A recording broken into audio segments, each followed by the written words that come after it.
Hey guys, it's Lisa. Welcome to Banning, Panning and Beyond. I am back with my final selection of my dupes for the Melt Cosmetics Rust palette. So I'm not exactly sure how I'm going to go about this, but I will insert some photos as per usual. So hopefully I'll have them up on the screen, and I've taken a whole heap of photos and comparison photos and whatnot, so we'll see how we go.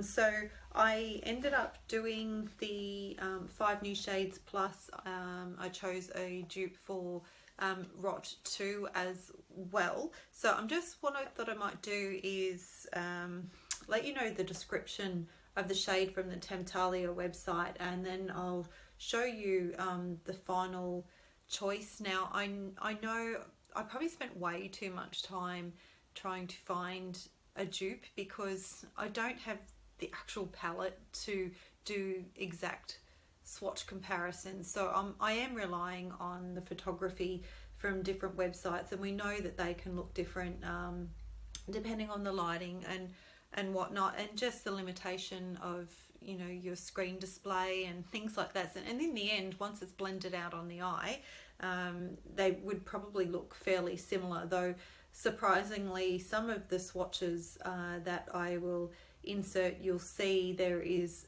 quite a fair bit of variation from one shade to the next when swatched on the arm, but obviously, like I said, once blended on the eye, they probably would look relatively similar. Now the one thing I did notice with some of them was how badly some of them swatched, and we all know that that doesn't necessarily mean they'll perform bad on the eye, on top of eye primer and whatnot. But when it came down to it, I sort of narrowed my choices down between 2 shades, and then I ended up swatching again and choosing the final one. So one of the things that I did take out of this was the fact that when you're duping the vibe of a palette, sometimes you can even make it even more to your taste. So it could be better than the original palette for you in particular. Like, you know, obviously everybody's tastes are slightly different. So the first one I started with was Erode. So I'm just going to refer to my notes that I've written down here. And the description is a rich tangerine orange with strong warm yellow undertones and a matte finish. So the two that I was tossing up between in the end was the Kat Von D 10th anniversary palette. It was the shade Gina, and that's the one I did end up deciding on using. And that color is the color, the lighting's terrible, I'm sorry, it's just because I'm filming later in the day than I normally would. So in the end, I'll flick my ring light on anyway, sort of towards the end, just to see if it will show the look up a bit more. But I think the look that I've created, what I've done is I've used all 5 new shades, like the dupes of the 5 new shades, and it gives you a pretty good idea of the sort of look you would get out of this palette. They are very sort of warm, neutral tone. So if that's the sort of thing that you're into, which I am, it would probably be a nice suitable palette for you if you didn't already have too many of those in your collection, or maybe you could try to dupe the vibe as well. So this is the color Gina there, which is the Erode dupe, and like I said, I've got that on my lid, but it's, to me at least, looking at the camera screen, it's not showing up real well.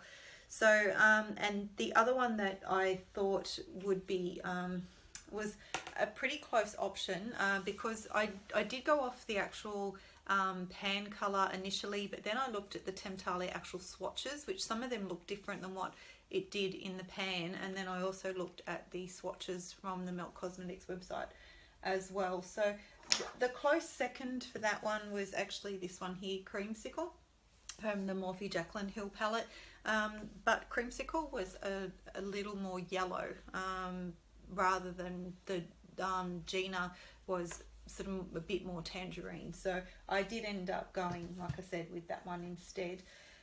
So the next one that I had to dupe was Tarnish, and again this was a close toss-up, and the one I ended up picking as the closer dupe was not actually my preferred shade. So its tarnish is described as a medium dark gold with strong warm undertones and a lightly sparkled metallic finish. So for that one, which is I've used on my lower lash line, and again not showing up real well, but for that one I used the Natasha Denona gold palette, and the shade was Aurum, and that is that shade here.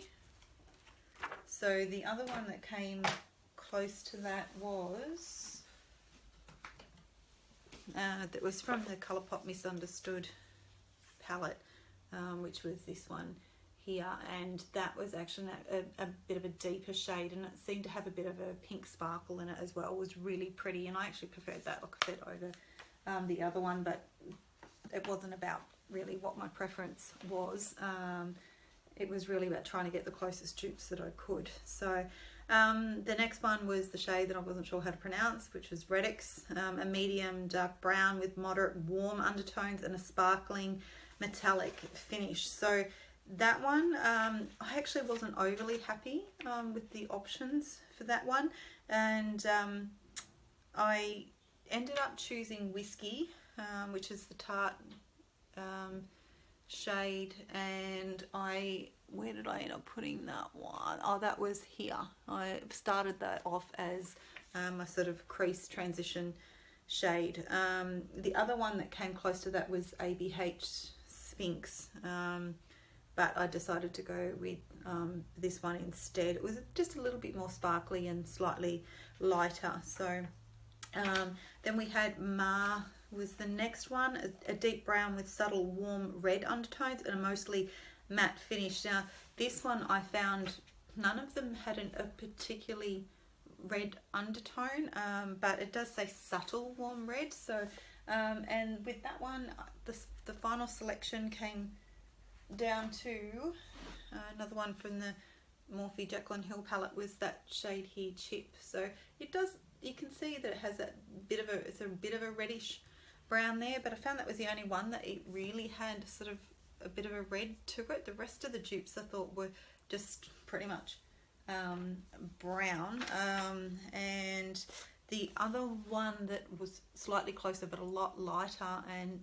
was the swatch from the Bad Habit palette. It was the dupe for ABH Mario palette, and the performance of that shadow was absolutely terrible when I swatched it. So I don't know what it's like on the eyes, but because it swatched so badly, I didn't want to risk it, and I ended up going with Chip. So now the last one that I used on my eye, sorry, that one I ended up going sort of more towards the outer corner here with that one, and so Ravage is the last one, a deep brown with muted, more olive undertones and a pearly sheen. So for that one,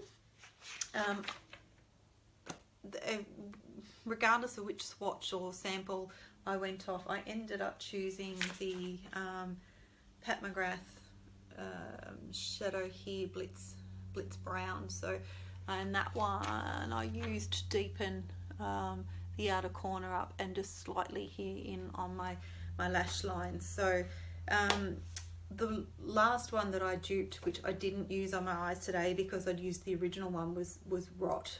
So for Rot 2, it ended up the closest I had for that, it was a real sort of blackened brown. So I got this one, Dystopia, from the Sultry palette, and when I swatched the actual Rot one, it performed quite poorly as a swatch on the arm, but I used that the original Rot in my first look from the first video of this series, and it performed fine. So but definitely not as pigmented, and it wasn't quite as black as what the one in the palette is. So they were all my selections, and I think that something I've definitely learnt with this is to remember not to be too much of a perfectionist when picking the dupes, and